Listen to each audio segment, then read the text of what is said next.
देहरादून विधानसभा में राज्य मंत्री रेखा आर्य की अध्यक्षता में मत्स्य विभाग की समीक्षा बैठक हुई। इस दौरान विभाग के कई अधिकारी मौजूद रहे। वहीं बैठक की जानकारी देते हुए मंत्री रेखा आर्य ने बताया कि 2017 से 2019 तक हुए सभी कार्य की समीक्षा की गई है। उन्होंने बताया कि mobile fish outlet, oxygen generator समेत कई सेवाएं जो कि धरातल पर उतारी गई थी, उनकी समीक्षा की गई है। वहीं बैठक में प्रस्ताव आया कि प्राकृतिक आपदा के चलते मत्स्य पालक का जो नुकसान हुआ है उस पर भी सरकार को ध्यान देना चाहिए। साथ ही समीक्षा बैठक में आगामी समय में मत्स्य पालकों के लिए इंश्योरेंस की सुविधा देने के लिए चर्चा की गई। इतना ही नहीं, विभाग की ओर से मत्स्य मंडी शुरू करने का भी प्रस्ताव है, जिस पर कार्य चल रहा है। इससे मत्स्य पालकों को बहुत फायदा होगा।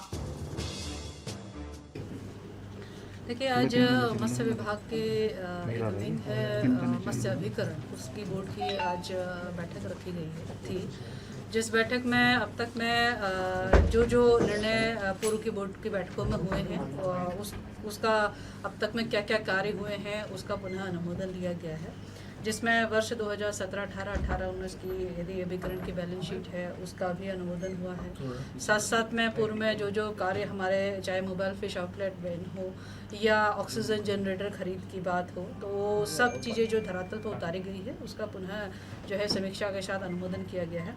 इसके अलावा नए प्रस्तावों के तौर पर ये प्रस्ताव आया है, जिसमें कि कई बार हम लोग देखते हैं कि हमारे जो मत्स्य पालक है, जब वो मत्स्य पालन करते हैं, चाहे वो ट्राउट के संदर्भ में रेसवेज बनाते हैं और मछलियों का प्रोडक्शन करते हैं, लेकिन कई बार प्राकृतिक आपदा के कारण उनका जो ढांचा है वो ध्वस्त हो जाता है, लाइफ स्टॉक का क्षति होती है। उन परिस्थितियों में मत्स्य विभाग उनके साथ कैसे खड़ा हो, इसका भी प्रस्ताव जो है आज बोर्ड की बैठक में आया है। इस बैठक में ये निर्णय लिया गया है कि केवल ट्राउट ही नहीं, अन्य जो हमारे मत्स्य पालक हैं, जो अन्य मत्स्य संपदा का उत्पादन करते हैं, चाहे वो महाशीर हो, चाहे वो पंगेसियस हो, चाहे रोहू हो, कतला हो, नयन हो, तो इनका उत्पादन करने वाले भी जो हमारे मत्स्य पालक हैं, उनको यदि किसी भी प्रकार की प्राकृतिक आपदा आने पर क्षति होती है तो उस पर बोर्ड जो है विचार करे।